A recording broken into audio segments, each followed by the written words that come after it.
Hello Aquarius! Welcome dito sa aking channel, Kapalaran 888. Welcome guys! Alamin natin to ng messages, vibration, gabay, energy para sa inyong lahat. Ito ay general reading, so kailangan natin na gamitin ang ating intuition sa panonood.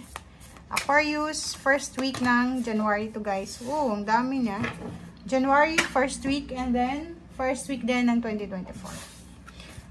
Meron kang 4 cards dito, Aquarius. Unahin natin tong unang baraha. Number 20 or number 2 to.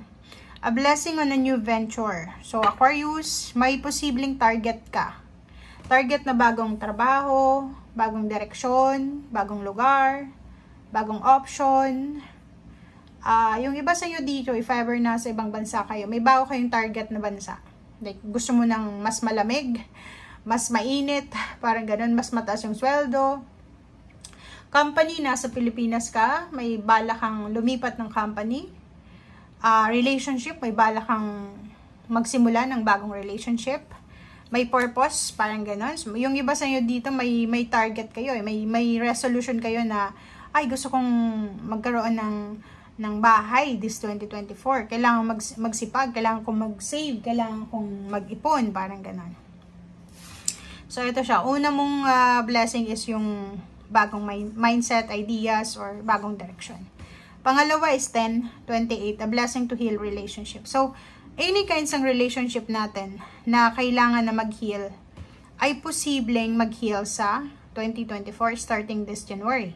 So, nakikita natin dito na may mga pain and heartaches, may mga magkakaaway na magkarelasyon, magpapamilya, magkaibigan, magkapitbahay, ang posibleng magkaroon ng healing. So, matatapos na siya.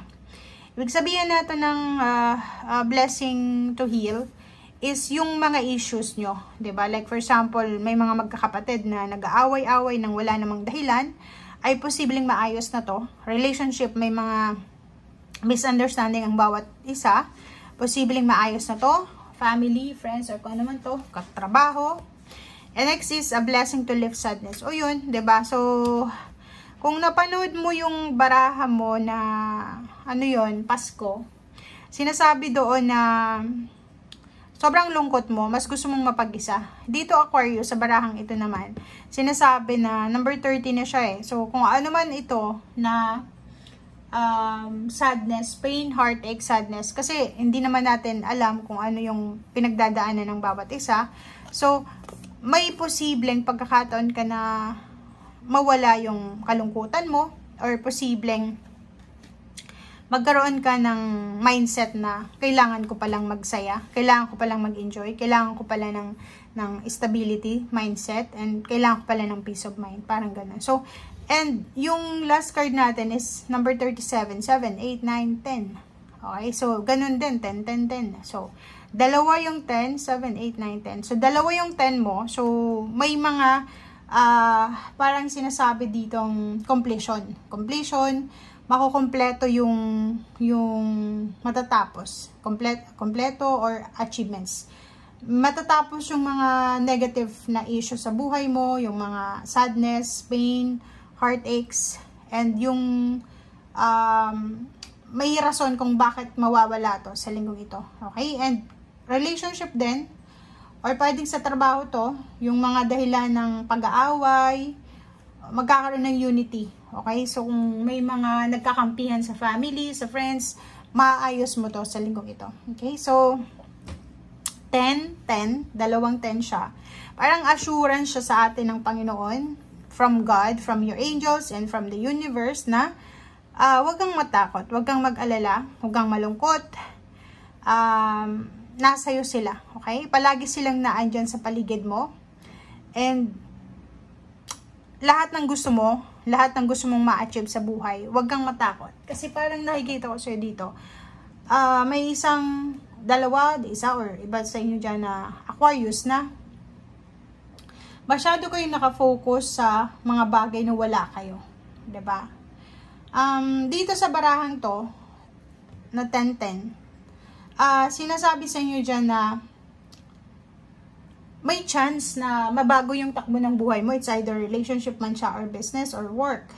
So, sinasabi ng baraha sa'yo dito na you have chance na ma-experience ang new beginnings, 'di ba? Sa love. So, trust yourself. And i-recognize natin na kailangan natin ng pagbabago. Kailangan nating lumabas sa ating comfort zone.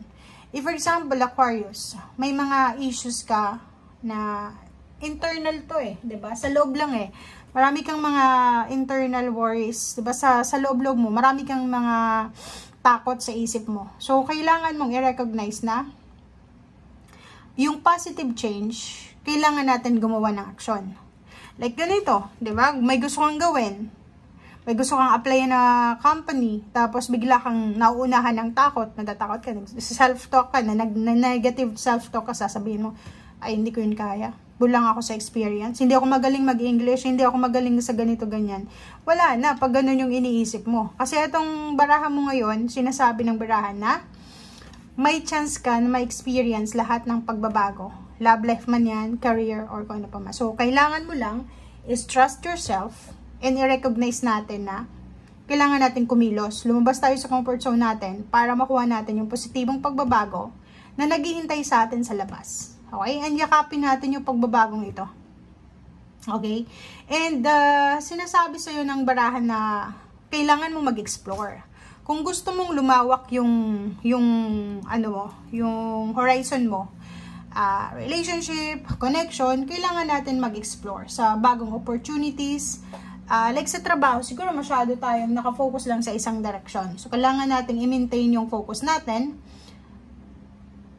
What I mean sa i-maintain is, tama yung focus mo sa isang bagay lang, pero kailangan mong dagdagan, 'di ba? So, step out of your comfort zone and i-pursue mo yung positive change. Okay? And spiritually, kasi yung angels mo, archangels, is nandyan sila, yung Panginoon, para supportahan ka, kailangan mo din ng balance. Kailangan mo din ng spiritual balance and harmony. Okay? Nasa tamang direction ka para ma-experience yung new venture, spiritual awakening, or kung ano man tong divine purpose mo. So, ituloy-tuloy mo na. Diba? So, yun yung sinasabi ng baraha.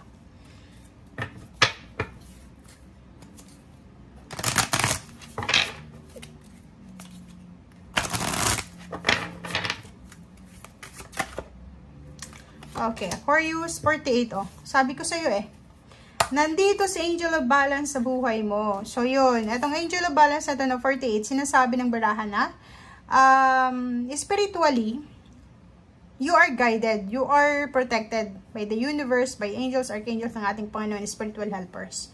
So, kinakailangan natin ng spiritual balance and harmony. Since nasa tamang direction ka, sa kung ano man itong itinadhana sa'yo, so, kailangan mo lang na idiretso to. Okay? Tuloy-tuloy mo lang kung ano yung plano mo. Okay. Thank you, Spirit. Thank you, Angels. Thank you, guides. Sa lahat ng mga gumugabay sa mga Aquarius.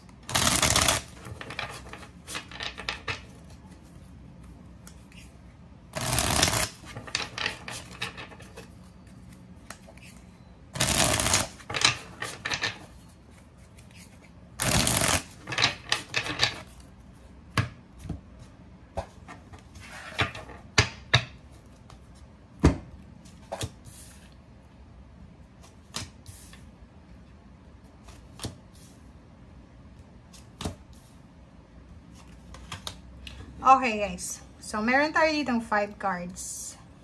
5 cards, 7 of Cups, 77, 7 of Wands, King of Cups, Hermit, and 4 of Wands. Victory and success to. Stability. Okay. So, sinasabi sa'yo ng 7 of Cups and 7 of Wands na choices sa buhay, kagustuhan sa buhay, okay?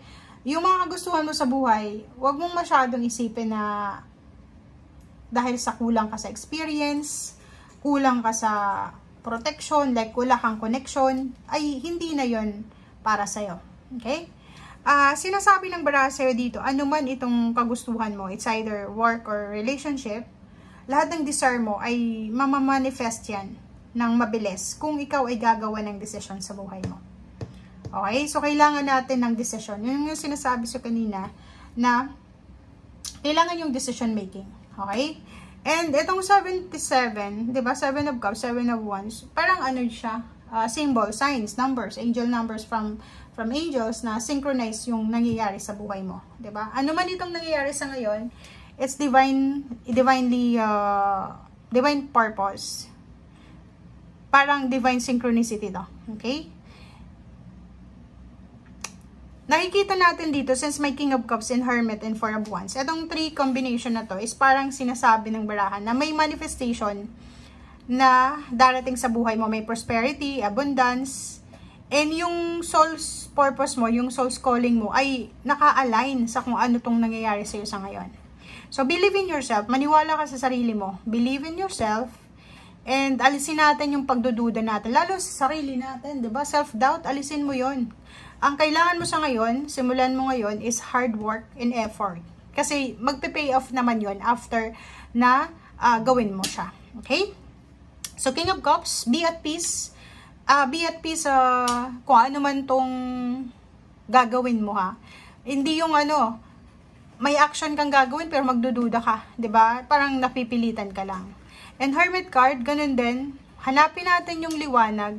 Hanapin natin yung liwanag sa lahat ng ginagawa natin. Huwag mong masyadong isipin na, ganito, ganyan, hindi ito bagay sa akin, hindi ako para dito, nako, mali yun. Okay? And Four of Wands, sinasabi ng baraha, stability and balance, yan yung makukuha mo at the end of your journey, or kung ano man tong mga ginagawa mong sacrifices na to.